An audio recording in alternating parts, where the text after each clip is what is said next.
Welcome to Disruptive Successor, a show for next generation leaders in family businesses and entrepreneurs who want to disrupt the status quo and take their existing business to a whole new level. We all know that what got us here isn't going to get us there. This show will provide inspiration, advice, and resources to help you create massive impact. This podcast is sponsored by myself, Jonathan Goldhill, and my company, the Goldhill Group, where we provide coaching for growing companies. I'm Jonathan Goldhill, and my purpose is simple: to guide entrepreneurial leaders in family businesses towards more freedom and fulfillment.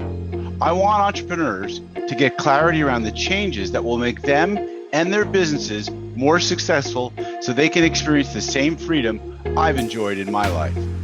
Our proven practices challenge business owners to think differently about their business and how they're running it, and quite literally become game changers in our clients' companies. Learn more at thegoldhillgroup.com website, where you can schedule your free strategy session.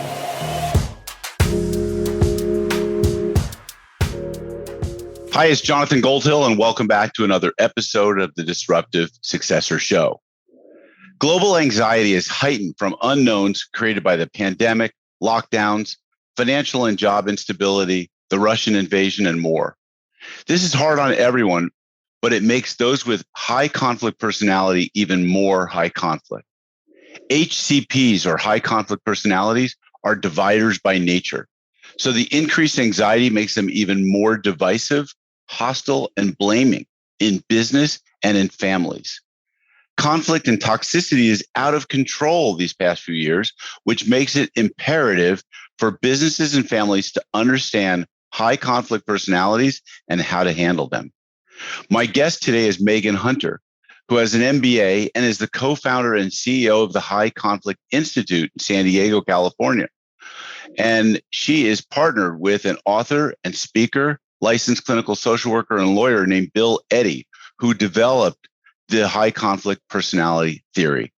Megan has presented to groups in the US and 7 countries since 2006 on handling high conflict people at work, in legal disputes, in government, and at home. She is founder and publisher of Unhooked Books in Scottsdale, Arizona. Welcome to the show today, Megan. Well, thank you, Jonathan. I'm really happy to be on your show. Yeah, so for those who are watching on video, you can see the High Conflict Institute logo behind you. That's quite a place to be in the business world. You must deal with some very interesting cases. We do. And, our background started with family law. And then it turned out that the people that were really causing a lot of trouble and divisiveness and a lot of business for the courts in family law also have jobs. So they were kind of taking these same personality traits and divisiveness and conflict into the workplace. So that's how we ended up there. So let's start with explaining to listeners what is a high conflict personality. What are the different types of high conflict personalities? So it's interesting because, the term conflict we know is, kind of negative, and there's a lot of conflict training available, and people have taken the training. They've developed their own innate skills, right, to handle conflict. But if you think about that one person who you really get stuck with or get really frustrated by and can't seem to get anywhere with them, it's kind of like, every best effort you've used with everyone else, you suddenly can't use with this person, and they really get under your skin. So that's what this high conflict personality is.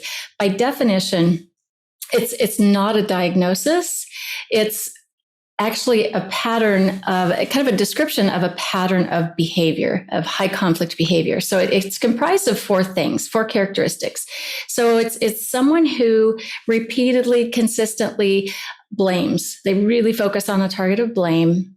They're very all or nothing in their thinking, in their solutions. It's just my way or the highway, all good, all bad. You're my friend or you're my enemy. You're going on the bad list now. And then unmanaged emotions and extreme behaviors. things that 90% of other people would never do. So if you've been around someone like that, you usually know it because you're frustrated by the chaos and you're exhausted. Yeah. So this is stuff I'm quite familiar with, having studied psychology and having been influenced by some of this personally with people around me who are close to me. It all looks like basically some version of a personality disorder. And let's just talk in terms of layman's language. What is it? How does it present itself? I imagine that for most people, they can say, well, he gets really angry really fast. I can't talk to him about that. Or I've heard this, be careful because she gets upset and, you can drive her to tears really fast.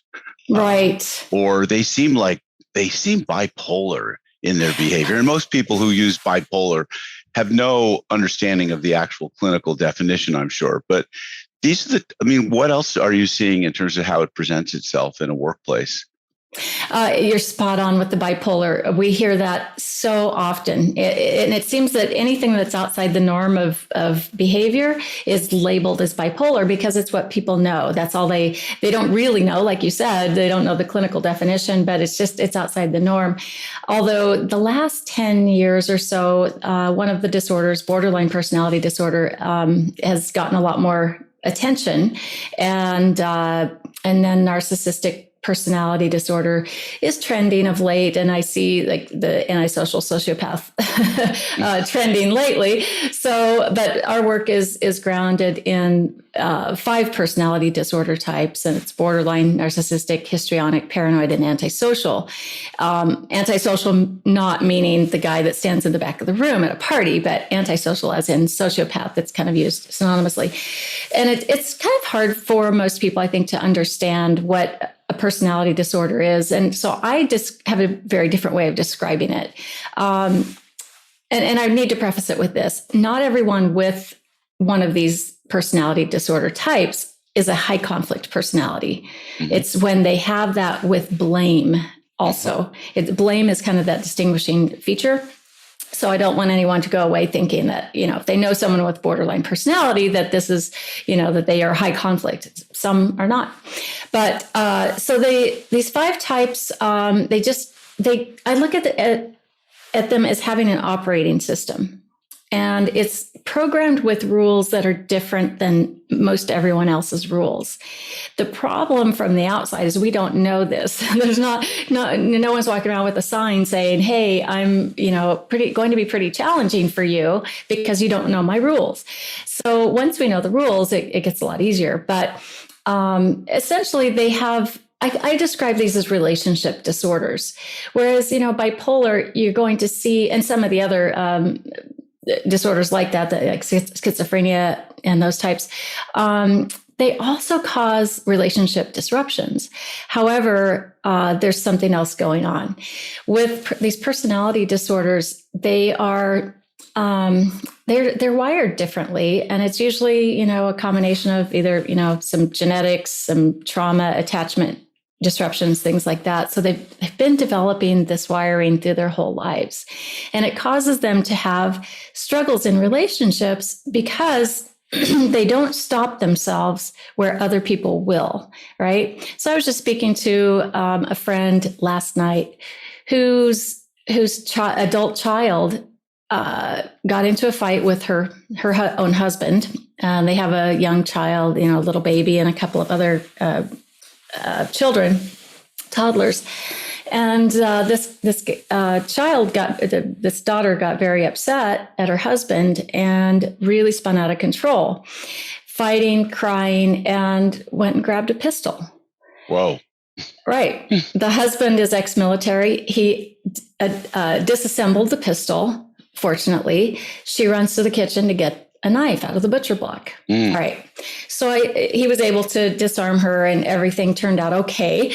But I use that extreme example to show that high conflict personalities often do extreme things. They'll do things that 90% of other people don't do.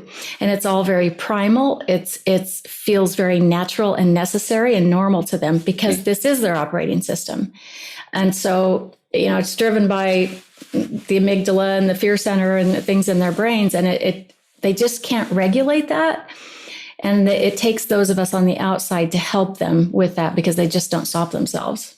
So let me ask you a question. In a family business situation where one of the individuals in the family is a high conflict personality, does he or she tend to, I don't know if the phrase is grow into or grow out of the behavior because they come to recognize the patterns of what happens? Do these things go away with age? Do they get worse with age? Does it depend? What are your thoughts on this? Oh, you have great questions, Jonathan.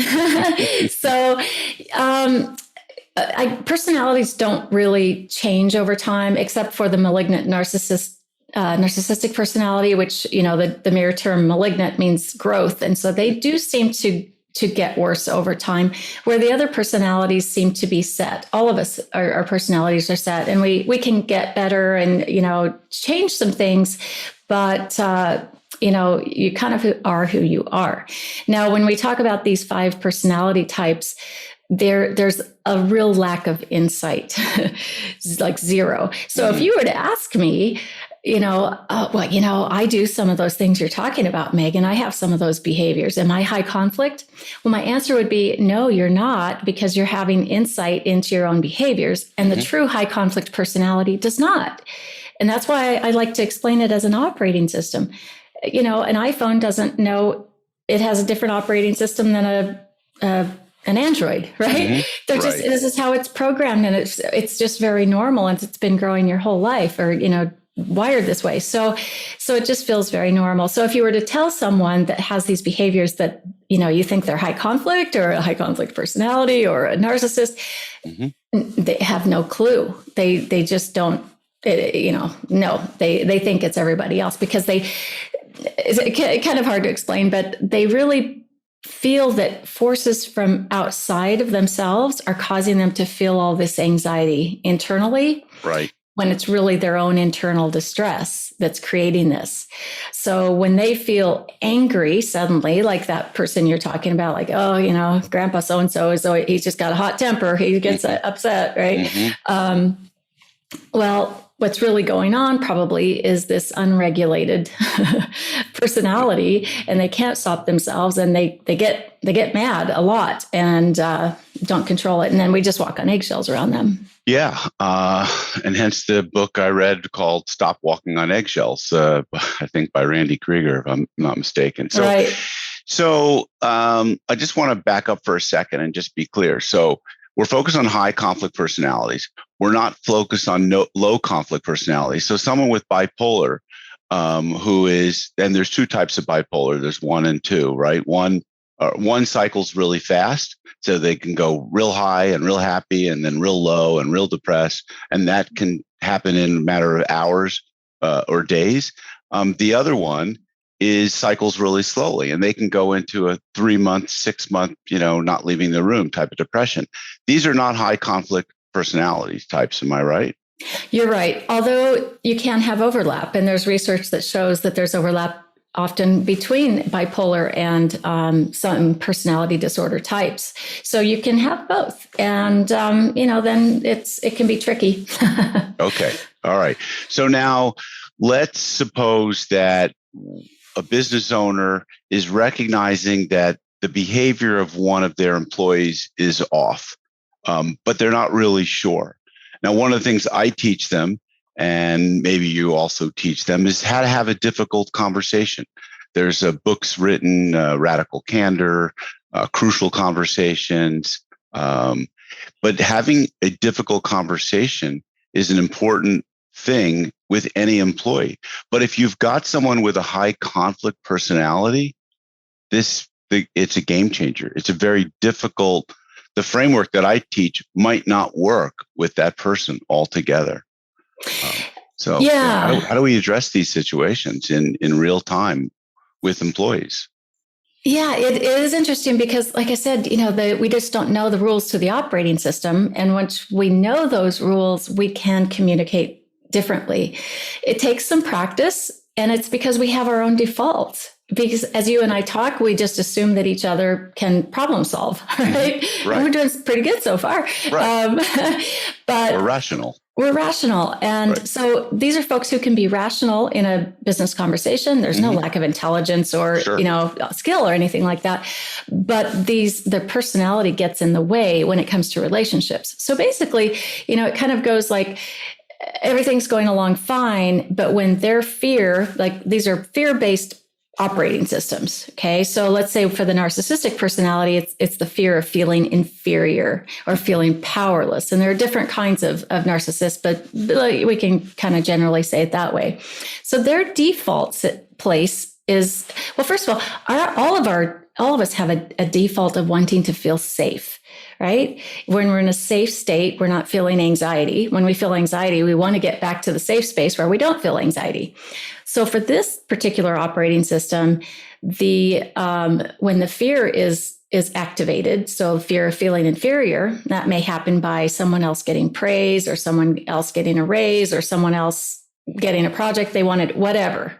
And it may not even be something that's real. It could be something they perceived in their mind because of a tone of voice they hear or something like that.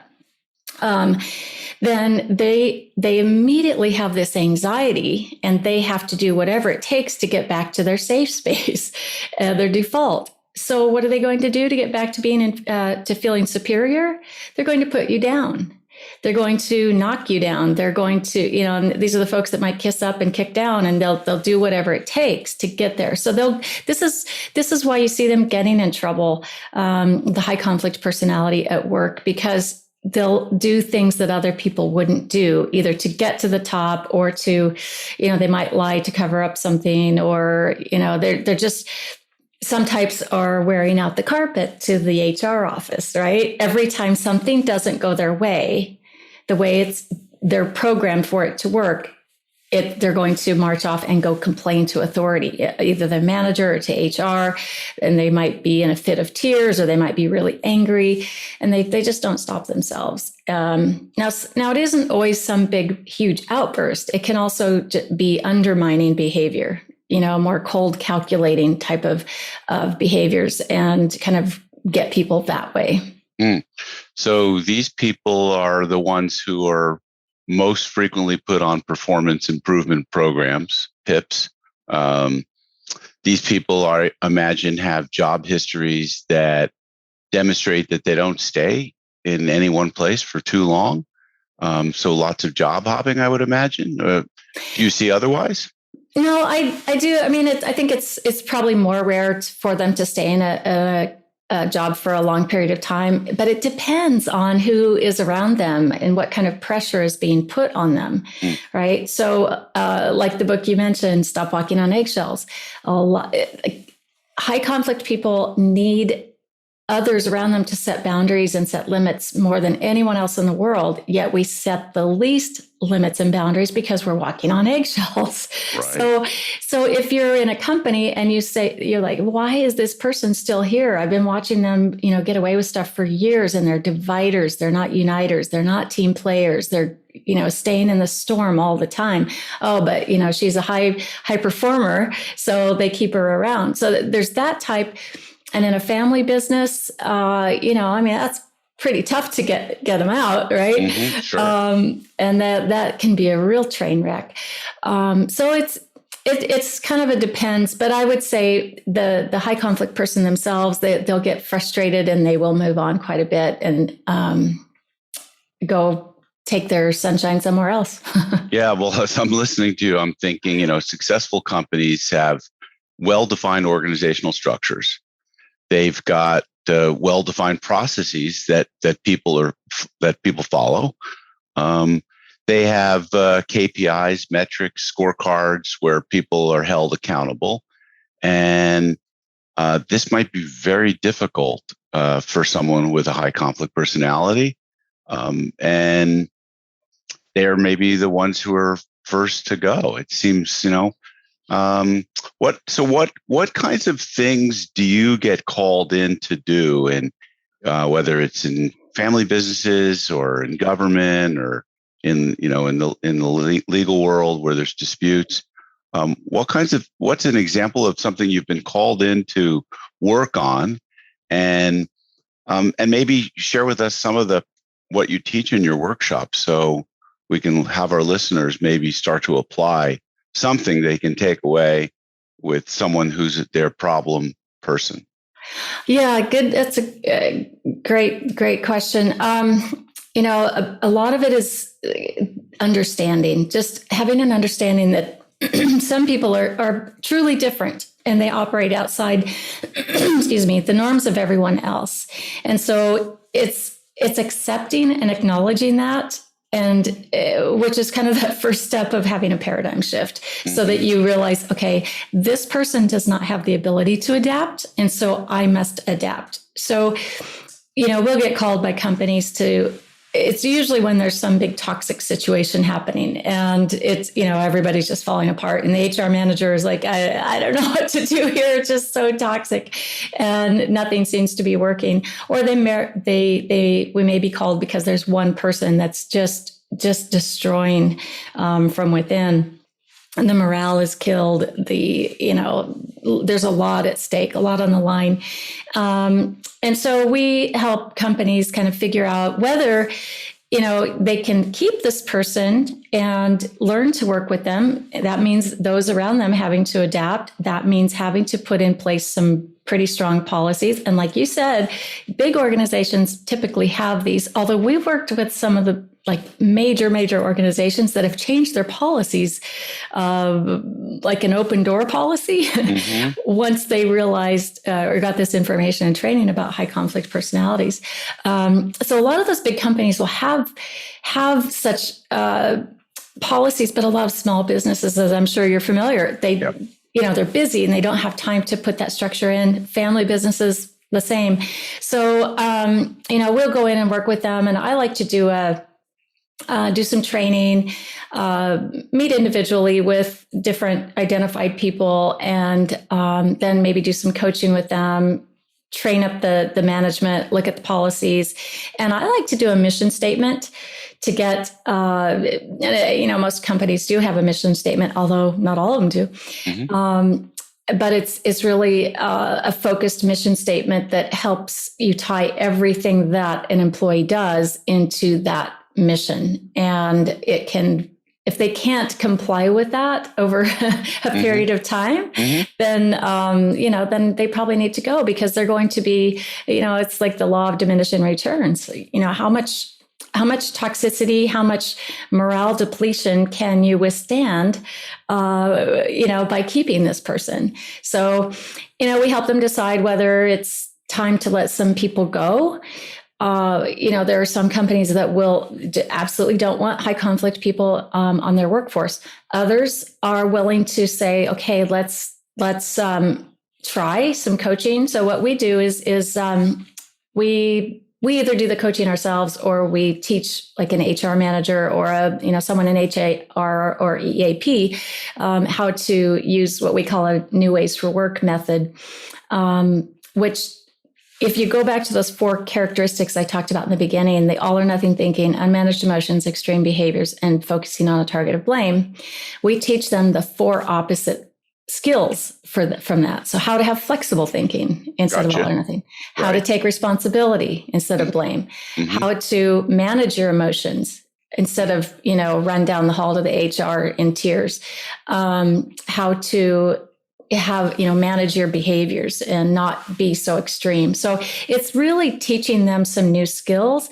It doesn't change their personality. We're not trying to do that. But if we're seeing that some people can learn these skills, if they stick with it and, are reminded, because we all have our default systems, but they can learn. Right.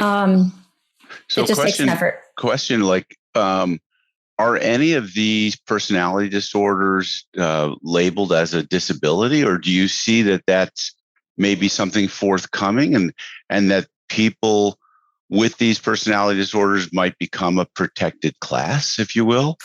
Interesting question. I remember the first company that had me meet with their HR department, just in a kind of a discovery meeting. They wanted to see what we had to offer. And I was kind of new in this. So I went in with, guns blazing, like I would with, our core clients, which were family law. Family law is really familiar with high conflict cases, right? So they loved our work because it helped them make sense of their work and their world. But I went into this HR, and there were about 20 people in there, and I presented on personality disorders, and they just sat there shocked. And the feedback later was, oh, we don't want employees having this kind of information out there because they'll all be claiming it's some kind of disability and protected status. Right. Makes sense. Yeah. There's only one of the 5 types of personalities that we focus on that really gets some insight into their difficulties, and that's the borderline personality. And there is very effective treatment if they go to treatment and stick with it, and they can get diagnosed out of that disorder. The others, like the narcissistic personality and so antisocial, paranoid, they aren't going to therapy because they don't think they have a problem. Right? Of course. So I'm not going to have anybody tell me I have anything wrong with me. Exactly. So it behooves the organization to really have to, use some tight boundaries and limits and, all that. So what we're talking about basically is helping people understand and handle interactions better with the 10% of people who cause close to 100% of disruption in businesses. Do we know, is there any data? Is anyone studying what the impact is in the business world or in organizations, the cost? I mean, I know there's tons of anecdotal stories about how one family member will destroy or disrupt a family, a business, or what have you. But what kind of data is there out there to support how many people have these types of mental illnesses and and aren't aware of it? Do we any research you've done or aware of? The data we rely on is not business specific, but it's personality disorder specific. And it came from the Journal of Clinical Psychiatry, and it's been updated a couple of times. And it showed of these 5 personality disorder types that approximately 23% of the US population would qualify for having one of these disorders. So it was like 6% narcissistic, 6% borderline, 2% histrionic, I think it was about 3 or 4% antisocial.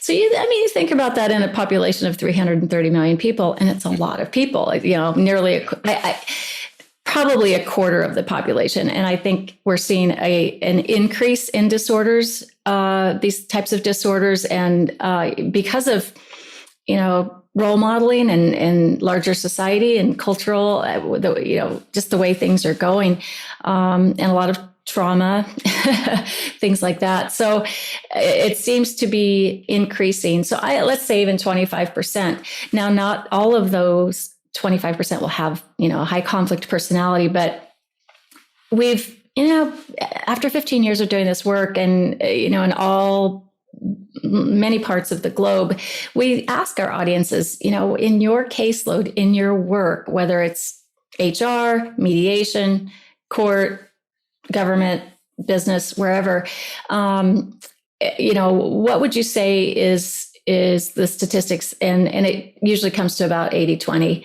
And it's the 10% of that 20 that are half of that 20% that are really probably in this high conflict category. And now they're going to show up in family court. Everybody else can mediate, right? They're going to show up in the HR office, and you're probably not going to see as many in an organization, a company of for-profit company, as you would in the court system, of course. But the HR, department will be handling them. Boy, I don't know if I even want to ask this next question, if it's going to get me into trouble. But high-profile individuals that our listeners would know and relate to, are there people whose names get commonly thrown around? And should we name some names so people have some reference points? I mean, sure. I can think of a few. I can think of a couple that maybe we shouldn't be talking about, but but certainly like in the acting community, we know of people who are kind of go off the rails because we hear about them, at least if we're in Los Angeles and we're paying attention to folks who are movie stars, are there names that you care to share that you think would be, because it might be helpful for people to understand, oh, that's why that person seems so crazy.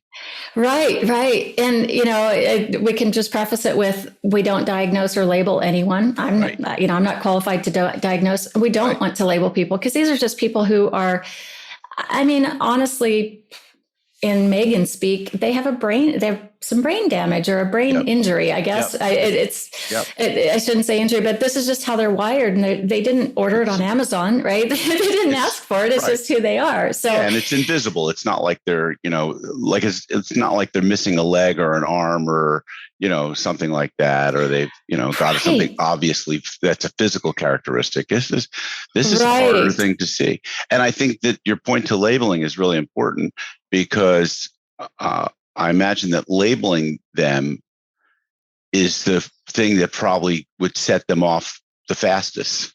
Bingo. So you don't want to stay away from that. You want to talk more in terms of the behavior that's being exhibited, that you're trying to influence some different behavior in the workplace. Yeah, we talk about the 4 forget about it. You forget about trying to give them insight, because they're not going to get it. So instead, you focus on what to do. You forget about telling them they're high conflict or have a high conflict personality or a personality disorder or they're narcissistic. Instead, focus on what to do, right? So you forget about trying to have an emotional confrontation or let's get, down to the nitty gritty. Those things don't work. So you have to do, what does work. And now I've forgotten your question. People. Who? Yeah. So one that's in the news right now is Elizabeth Holmes with the Theranos case. Sure, that's a great example. A business case. Is this? So tell people, for those who don't know or haven't heard what Theranos is, it was an entrepreneur in Silicon Valley who raised billions of dollars. Yeah, I believe was on IPO track, and it was a blood testing business, and the idea was that they could get blood results really fast by putting information in a machine. With very little, tiny amount of blood. Yes, and a machine that never really properly worked, and it seemed all good. And she had the who's who of Silicon Valley venture capitalists lining up and giving her money, and so then the question is, and she's in the courts, is this person sociopathic? Did they know that once the thing didn't work that, they needed to call it quits, but they kept going. Right. And that's what exactly it's bingo, because like I said, these are folks that don't stop themselves where other people would. You and I would stop her. We wouldn't do that. If it's not working, we would fess up. We wouldn't lie. We wouldn't deceive. So when you see, she had some of the top government leaders, like generals, investing millions of dollars in this company and knowing that it didn't work. So there's I think a documentary on it. But I read the book called Bad Blood, and it was a well written book and highly investigated by the author. So as I read the book, I just watched for these 4 things. Is there all or nothing? Is there extreme behaviors, which is deceiving, which is asking others to lie, which is, she even wore a black, she was dressed in black, like a black turtleneck, black shoes, black pants, and had she had an excuse for that. And that's what they do. They have excuses for everything, for all their behaviors. Was that the Steve Jobs look, though? Was that what she was going for? Okay. It was. And, there could be something to be said for that. Maybe someone else would do that too, and they're not high conflict or suffer from any of this. But you look at the combination. She lowered her voice and would speak in very deep tones. Yes, I noticed that. It's deceitful. Just be you, right? But the whole thing altogether, even if it started with good intentions, when it started to go south and things weren't working, then the cover-up started. And she kind of had a partner in crime, so to speak, along with her. And he probably, ran along those same lines. And he's being tried now as well, as I understand, or correct. Yeah, in a separate case, I guess. Yeah. What about Bernie Madoff? Common one that we bring up a lot. I bet. It's the same thing, taking people's money and the con artists. Con artists are really good at what they do because they start with charm, and we expect them to come, with an axe, right? And they don't. They present with charm. In fact, we have this great little cartoon we use in our trainings, and it's a cat walking along pulling a wagon behind him, and in the wagon is a mouse. And he's like, happy. And there's a little mouse off to the side going, hey, think, stupid. Why is he being so nice to you?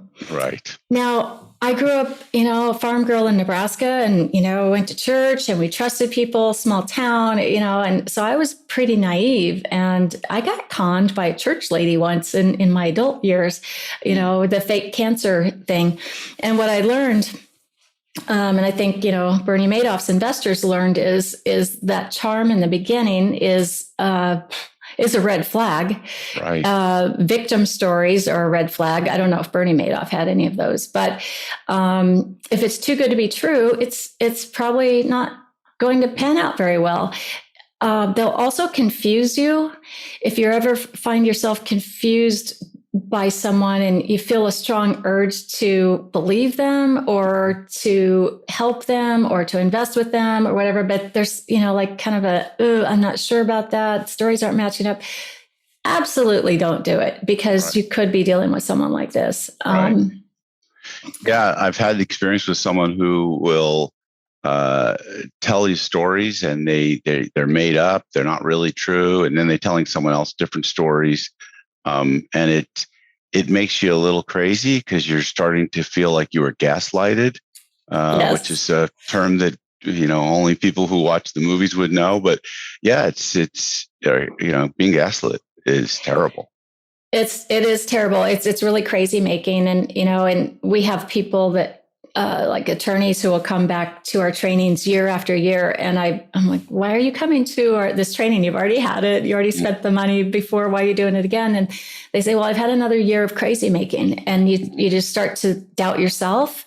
And it's very stressful and very wearing. And I just had to come and get my head right again. Gotcha. And so if any of your listeners out there are dealing with someone like this within a business or a family or anywhere, you have to get support from someone who they aren't necessarily going to believe and advocate against the other person, but they are going to give you support and help you think straight, right? Mm-hmm. Well, great. Well, on that note, Megan, sounds like you are a go-to resource at the High Conflict Institute. How do people get a hold of you? What's the best way for them to learn more or reach out to you?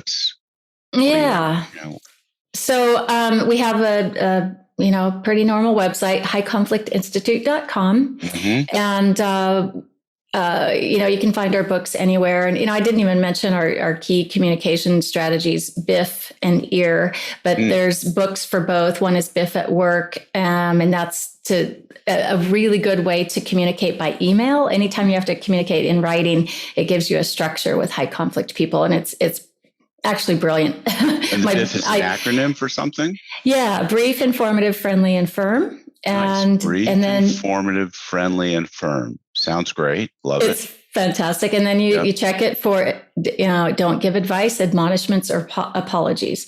And then you'll stop or contain these emails from going back and forth. So okay, I gotta recite that again. Don't give advice, remand, or apologies. Apologies. Interesting. Okay. Yep. So all those can be found on our website, or they're awesome. Anywhere books are sold. We have some really good programs for some training for HR and like the new ways for work that I mentioned to you. And we do all kinds of consultations and training. And we just launched our high conflict certification program, so people can get certified and then use this in their own workplace. So we're pretty excited about that. Yeah, I would say fabulous, but I would also say, I'm sorry if you have to deal with that.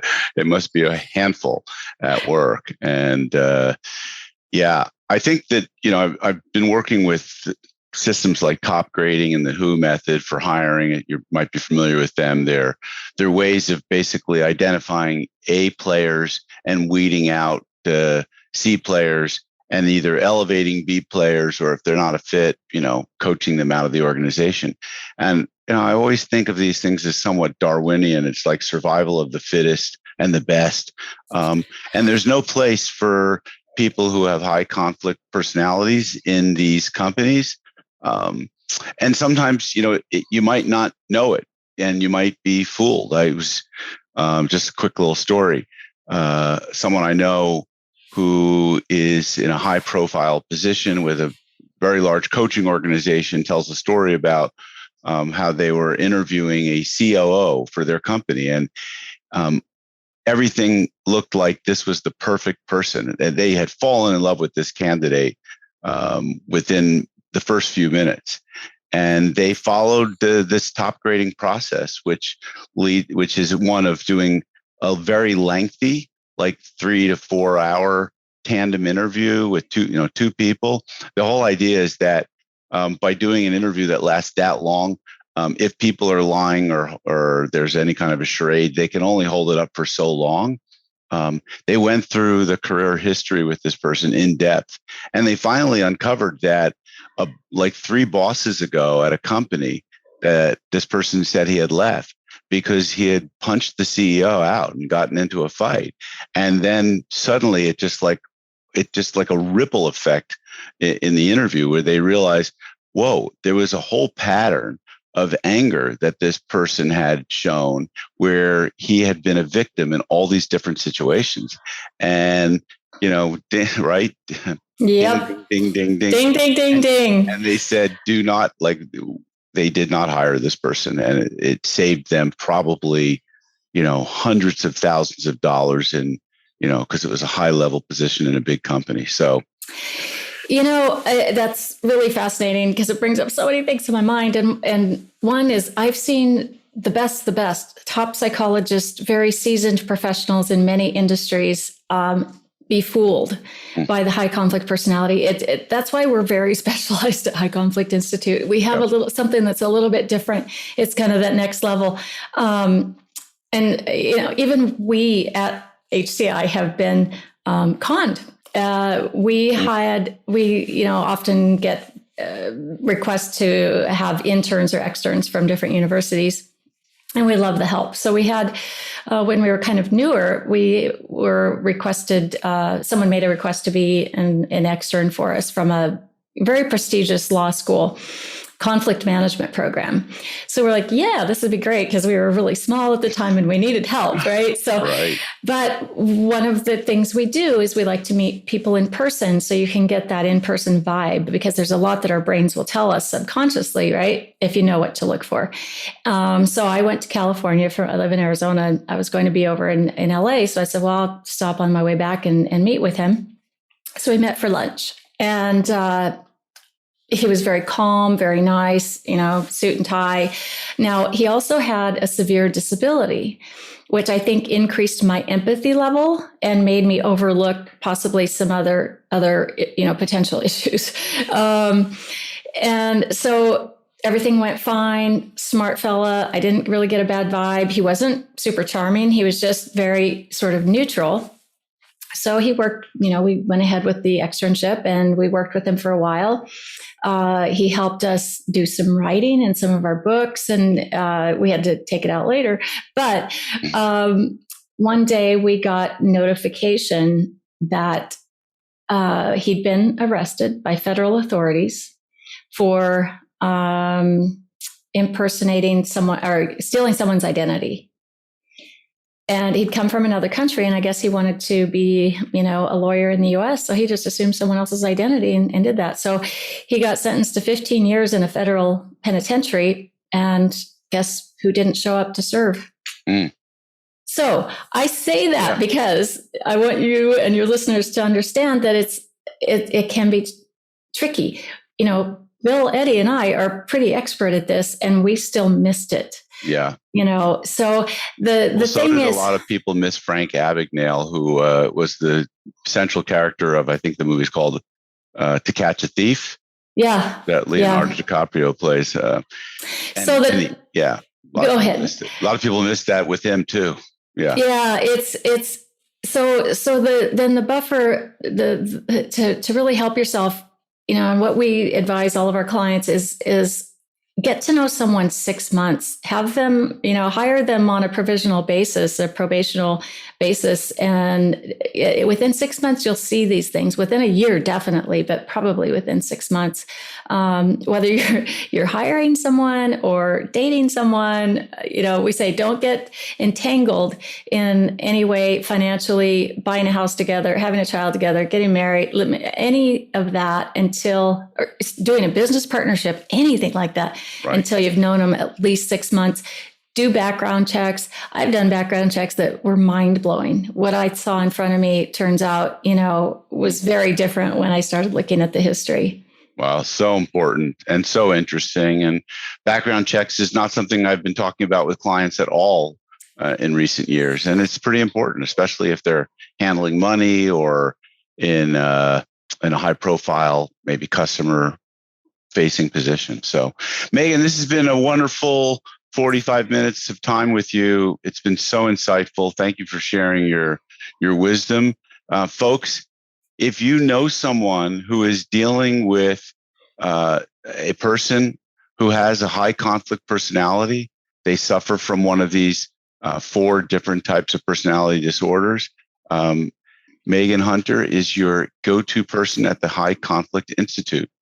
And if you like this show and you enjoy listening, please give us a great rating on your listening podcast application of choice. Share it with friends, family members, and others. And remember to continue scaling and be a disruptive successor in your business. Thank you. This podcast is sponsored by myself, Jonathan Goldhill, and my company, the Goldhill Group, where we provide coaching for growing companies. I'm Jonathan Goldhill, and my purpose is simple: to guide entrepreneurial leaders in family businesses towards more freedom and fulfillment.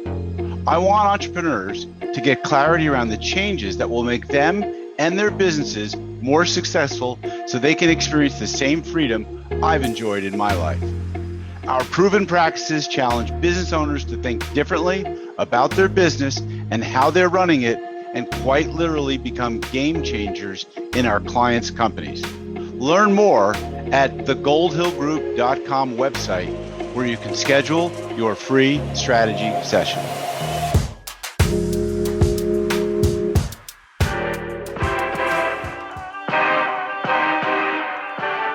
Thank you for joining us on the Disruptive Successor podcast. If you enjoyed today's episode, please subscribe, review, and share with a friend who would benefit from the message. If you're interested in picking up a copy of my book, Disruptive Successor, go to disruptivesuccessor.com.